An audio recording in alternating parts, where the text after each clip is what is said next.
Tonight, right here on KRON, the CW Network is premiering its first ever true crime and justice anthology series, Crime Nation, that goes behind the scenes of some of the nation's most shocking crimes. Earlier today, Jessica Wills was joined by Ashleigh Banfield, who's a contributor to Crime Nation, to get a preview on what to expect. Take a look. Ashleigh, thank you so much for joining us here today. I'm so excited to talk about Crime Nation, which is debuting today. For anyone that doesn't know, tell everyone what Crime Nation is all about.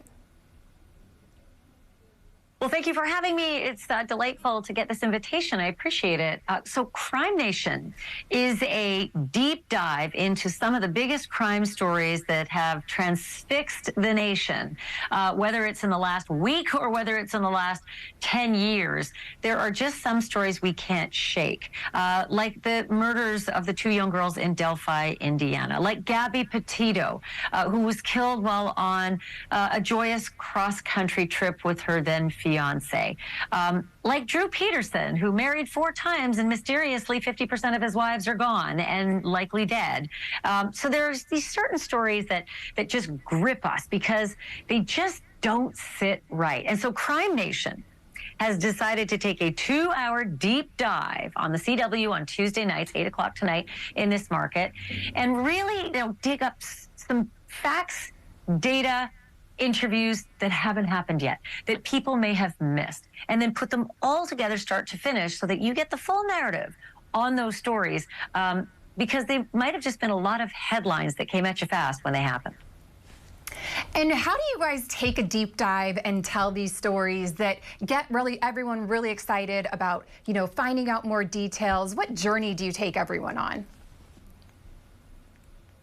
So it's a great question because every night at 10 o'clock on NewsNation, I do a live crime program. It's all about the top headlines, things that are happening in the true crime world. But again, that's as they're happening.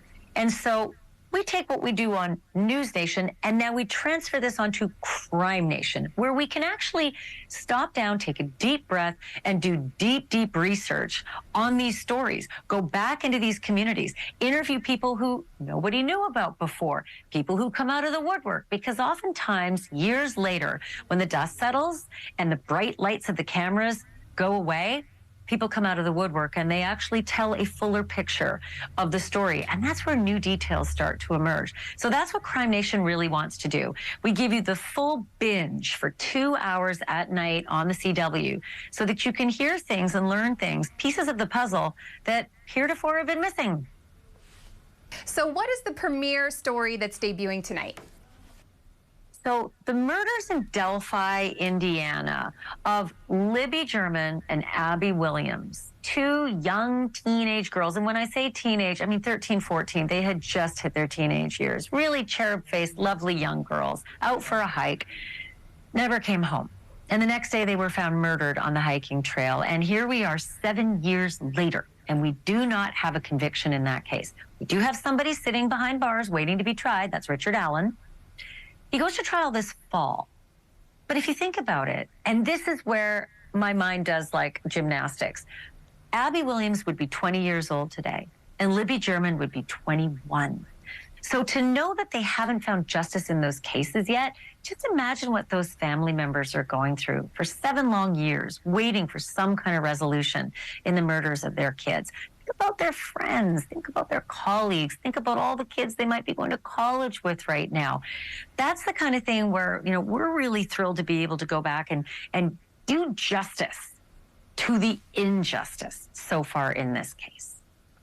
When you put it into those words, it gives me chills, definitely. So I appreciate all the hard work that you guys are doing to continue to tell their story and to continue to seek justice for them. So what are some of the other stories that our audience can look forward to with Crime Nation this season? Well, there's a whole bunch of really great stories that transfix the nation that we have sort of put together in one long list. There's, I don't know if you remember the case of the jail guard who was living a humdrum life and suddenly fell in love with one of her inmates. Her name was Vicky White, and the inmate's name was Casey White, no relation and nothing that they had in common except for the fact that apparently they fell in love, and she busted him out of the jail. And they went on this cross-country, odyssey, running from the law for 2 weeks until they were finally captured. Sadly, Vicky took her own life right there in the vehicle crash. Casey was taken away in handcuffs. And he said a few things to our Brian Enton, literally live on the scene as he was being led away. So we have some exclusive information on the Casey and Vicky White story. In the Drew Peterson case, a cop from the Chicago area who was married 4 times and his 3rd and 4th wife both disappeared. 3rd wife is found dead. 4th wife disappeared, never to be seen again, and the mystery still churns. What happened to Stacey Peterson? Did Drew Peterson kill her too? Is he guilty of that crime? So there are things that we're learning about that case this many years later that actually I think the police will be very interested to learn. There are cases like the Murdoch case, the Gabby Petito case, all with details that are emerging with the advent of a little time and the dust settling. So these are the stories that I think people are really going to be able to sit back on the CW on Tuesday nights for 2 hours and be able to really sort of realize there are a lot of things about those stories they may have thought they knew that they never knew at all. Ashleigh, I have one final question before I let you go. Crime stories and taking a deep dive and listening to these stories are just so popular. Why do you think that people are so fixated on these types of stories? I think that's a really good question, Jessica. And I really believe it's because we go to movies all the time and we're transfixed by fiction on the big screen. And then we walk out of the theater and we realize it's all around us. It's actually happening in real life. These true crimes are more transfixing because they're real. They really did happen. Someone didn't just craft that on a script. This really happened. And the players are real. And then there's the advent of the internet, where you can actually go online and be a part of the sleuthing community. True crime sleuthing is a thing. It is a big thing. And for better or worse, people can get online almost like a national book club and be part of the process. In one sense, that's great, because hundreds of thousands of eyeballs looking over videos frame by frame and social media posts moment by moment of people who might be suspects. That's helpful. That's a lot more eyeballs than, say, a limited budget homicide department in a small community, or even the FBI with limited FBI agents. On the other hand, some can go too far and start pointing the fingers at innocent people and then actually having a devastating effect on their lives. So with the advent of this all in front of you, it tends to draw a lot of people into the genre.